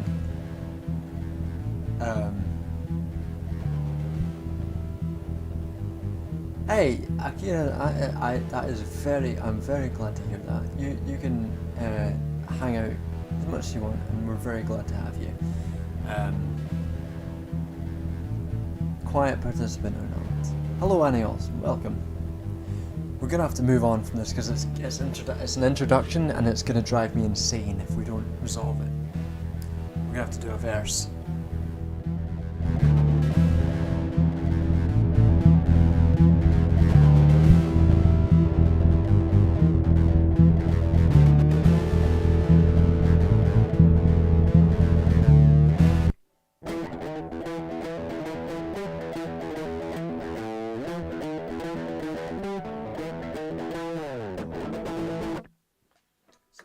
Songs have this thing where Muse have like two songs basically, and a lot of them are either like they're either like Stockholm Syndrome,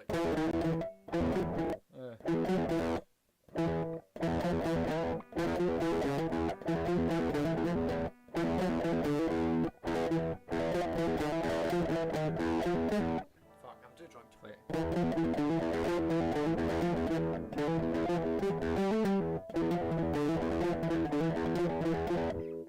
Can't play it, but that's.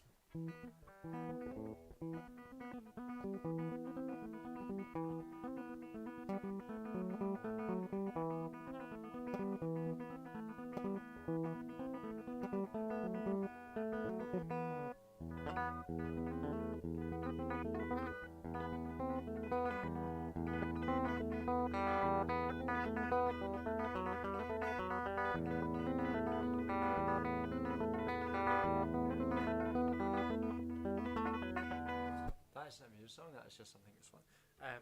Yeah. So Muse songs have basically two types. We'll try.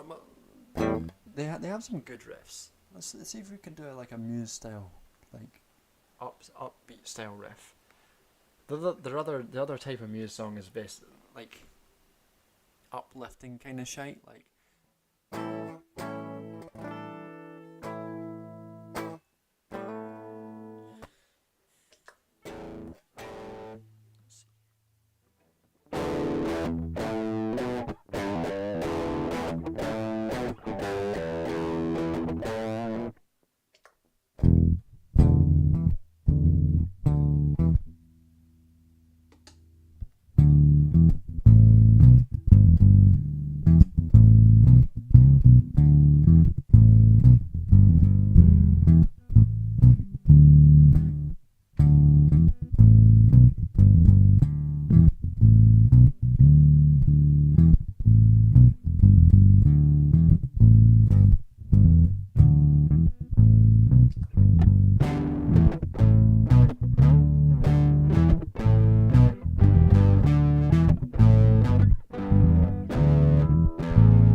I can't get something that I like. We need something to end on a high note, and I just can't get something that I like.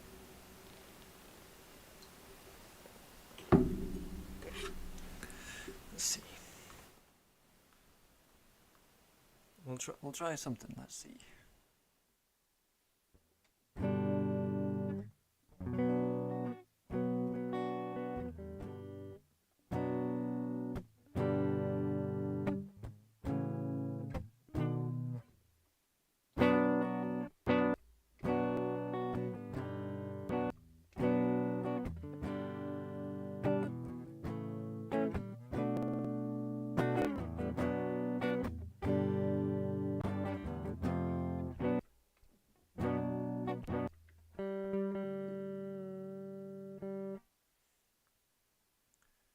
There's some whiskey behind me.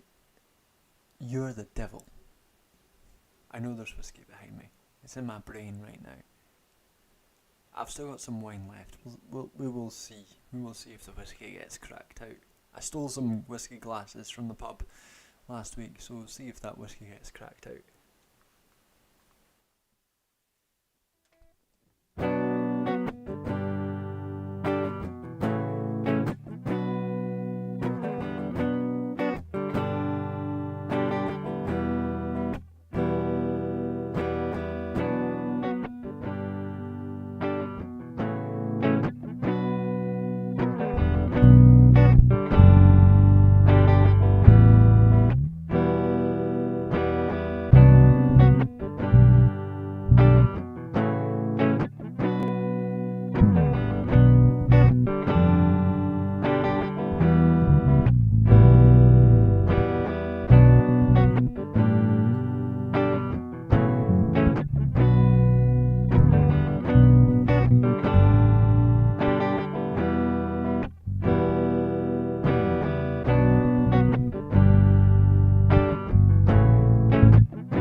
leave you for 2 minutes, folks. I need to visit the toilet. Be back in 2 minutes. I'll leave you with the music.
Cats in. I wasn't saying anything exciting, I was just saying the cat's in, look at him. I was just making him dance.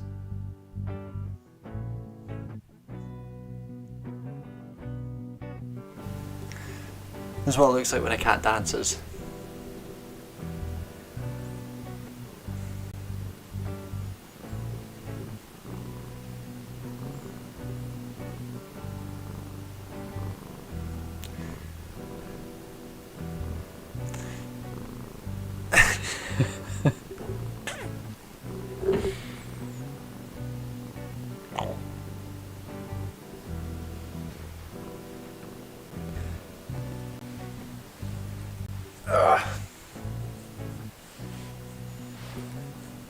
Well, we'll get him. How is he? Anton, how are you?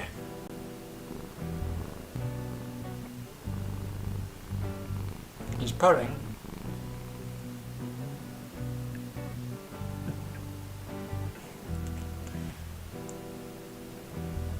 Is that him? But well, it's not me purring.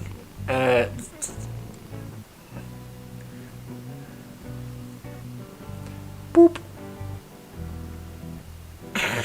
Alright, you're going out.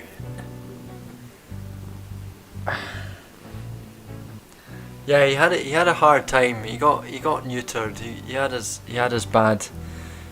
He got a wee infection. He had his cone of shame on that he hated. He did not like his cone of shame. But he's better now. He's been headbutting doors.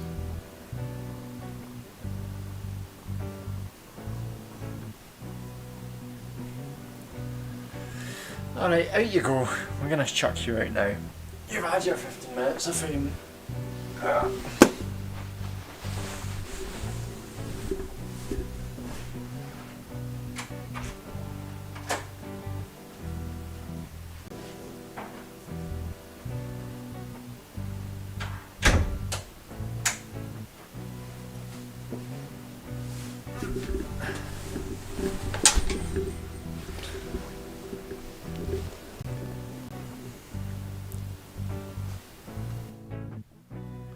He's happy if he gets any attention.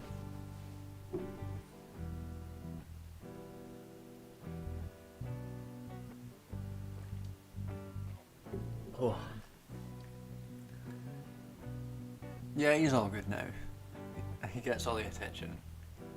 Steals my stuff. He has a thing out for... So my mum got me this cat that looked a lot better a couple of months ago. But Anton, he really likes this cat. He likes to destroy this cat. It used to look so much nicer than this. He has destroyed this cat that my mum got me. This little furry cat. I didn't, Tamas, I did not get a cat toy. My mum got me a gift. My mum got me a gift of a toy which is a cat. It's a Christmas tree decoration. You wouldn't know because Anton has torn off everything that would make it resemble a Christmas tree decoration. But Anton fucking loves it. That's all it is. Okay, so the wine is finished. We're gonna do one more song and then we're gonna call it a night.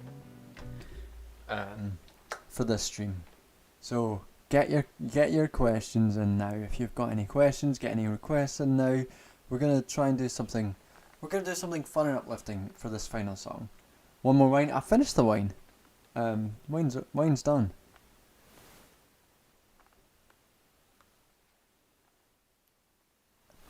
I've not got enough whiskey left to justify having no whiskey. And also I have stuff to do tomorrow.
wish I had that. I wish I had that the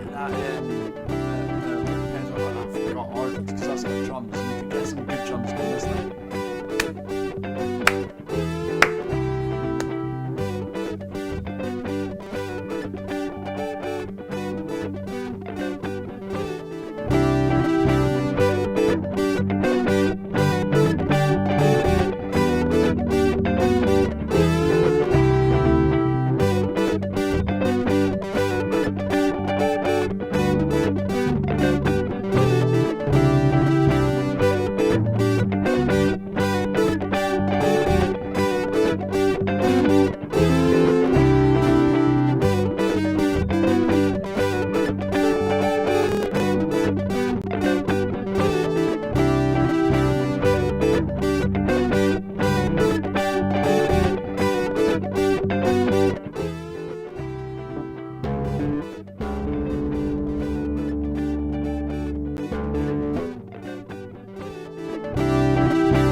Well, I hope we've had a good stream. We'll reach the end to it there.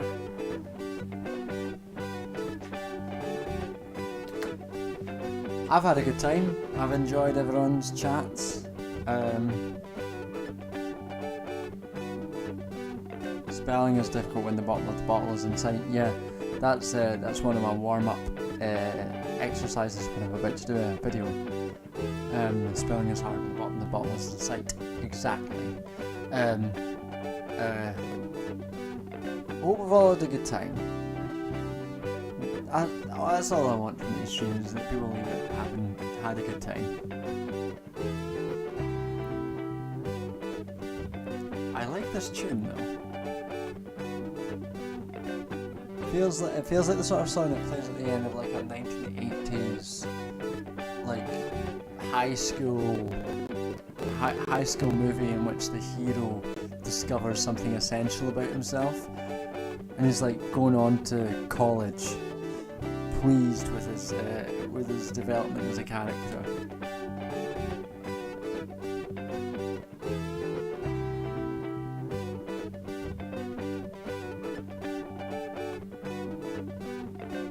I don't know what Penguin Cafe is, but I'm glad you enjoyed it.